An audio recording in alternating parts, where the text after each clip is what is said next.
Hey, if guns aren't the problem, why has the NRA worked so hard to prevent us from studying gun violence? Did you know that for over 2 decades, from 1997 to 2019, the US government didn't provide any money for gun violence research?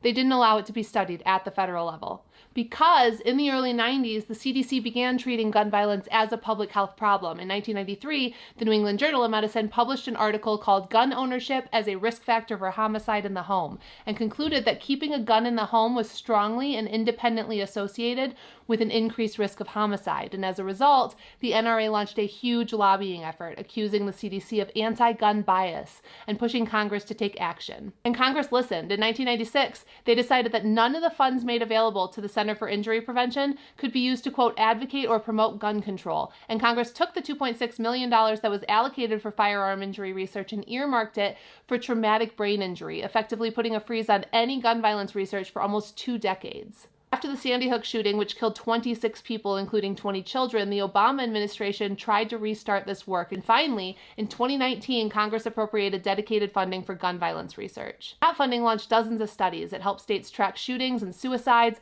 and it has helped researchers better understand risk factors, patterns, and prevention strategies for gun violence. But the NRA is not okay with that. The current House 2026 budget proposal zeroes out every CDC program related to gun violence prevention. Firearm injury research goes to zero, injury control research centers go to zero, the National Violent Death Reporting System, the backbone of our data, goes to zero.